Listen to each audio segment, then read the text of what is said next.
क्या मुख्य चुनाव आयुक्त ज्ञानेश कुमार गिरफ्तार हो सकते हैं? पश्चिम बंगाल में विधानसभा चुनाव से पहले चुनाव आयोग के खिलाफ बड़ा हल्ला मच गया है। दरअसल बंगाल में एसआईआर प्रक्रिया अपने अंतिम चरण में है। इस प्रक्रिया को लेकर चुनाव आयोग पहले से ही पूरी तरह से घिरा हुआ था। अब मुख्य चुनाव आयुक्त ज्ञानेश कुमार को बड़ा झटका लगा है, क्योंकि उनके खिलाफ लोग पुलिस से शिकायत करने पहुंच गए हैं। दरअसल एसआईआर प्रक्रिया में जुटे बीएलओस की जान जाने के मामले में चुनाव आयोग और मुख्य चुनाव आयुक्त ज्ञानेश कुमार पहले ही घिरे हुए थे और अब इस प्रक्रिया से लोगों में दहशत का माहौल है, जिससे आम जनता की भी जान जा रही है और इसके चलते ज्ञानेश कुमार के खिलाफ लोगों में गुस्सा बढ़ गया है। वो शिकायत लेकर पुलिस के पास पहुंच गए हैं। दरअसल बंगाल में दो बुजुर्गों की जान जाने की खबर ने चुनाव आयोग की मुश्किलें बढ़ा दी हैं। बुजुर्ग के परिजनों ने मुख्य चुनाव आयुक्त ज्ञानेश कुमार और पश्चिम बंगाल के मुख्य चुनाव अधिकारी मनोज अग्रवाल के खिलाफ पुलिस में शिकायत की है। बुजुर्गों की जान जाने के लिए इन दोनों को जिम्मेदार ठहराया है।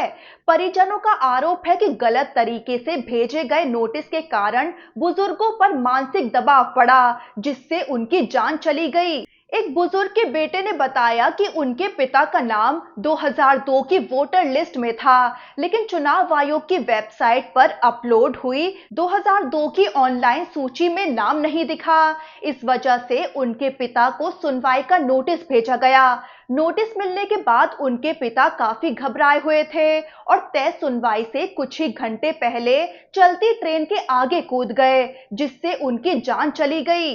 इसी तरह एक और बुजुर्ग की भी जान जाने का मामला सामने आया। उनके बेटे का आरोप है कि उनके पिता वैलिड वोटर थे, फिर भी उन्हें सुनवाई का नोटिस भेजा गया। नोटिस के बाद वो मानसिक तनाव में आ गए और उसी दिन उनकी जान चली गई। अब हैरानी की बात ये है कि चुनाव आयोग ने 27 दिसंबर को एक अधिसूचना जारी की थी, जिसमें कहा गया था कि लगभग 1.3 लाख ऐसे वोटर्स जिनका 2002 के फिजिकल रिकॉर्ड में नाम है, लेकिन ऑनलाइन डेटाबेस में तकनीकी खराबी की वजह से नहीं दिख रहा है, उन्हें सुनवाई के लिए उपस्थित नहीं होना होगा। इसके बावजूद कई जिले में लोगों को नोटिस भेज दिए गए, जिससे दहशत का माहौल पैदा हो गया है। दोनों बुजुर्गों की जान जाने के बाद उनके परिजनों ने मुख्य चुनाव आयुक्त ज्ञानेश कुमार और मुख्य निर्वाचन अधिकारी पर अधिकारों के दुरुपयोग का आरोप लगा दिया है और इन मौतों के लिए उन्हें जिम्मेदार ठहराया है और पुलिस में उनके खिलाफ शिकायत दर्ज कराने पहुंच गए। अब वो अलग बात है कि मुख्य चुनाव आयुक्त के खिलाफ एफआईआर दर्ज नहीं की जा सकती है। चुनाव आयोग के एक अधिकारी ने बताया कि मुख्य चुनाव आयुक्त के खिलाफ एफआईआर दर्ज नहीं की जा सकती, क्योंकि कानून इस बारे में स्पष्ट है। अधिकारी ने ये कहा कि अपने कर्तव्यों का निर्वहन करते समय किसी मुख्य चुनाव आयुक्त को आपराधिक मामले में दोषी नहीं ठहराया जा सकता। अगर पुलिस इस तरह की एफआईआर दर्ज करती है तो उसके कानूनी परिणाम होंगे। अब एफआईआर तो नहीं हो सकती, लेकिन घटना के बाद चुनाव आयोग और मुख्य चुनाव आयुक्त ज्ञानेश कुमार विवादों में घिर गए हैं। सवाल उठ रहे हैं कि चुनाव आयोग की तकनीकी खामी के चलते जिन लोगों की जान चली गई, उसकी जिम्मेदारी कौन लेगा? पश्चिम बंगाल में कुछ महीनों में विधानसभा चुनाव होने हैं।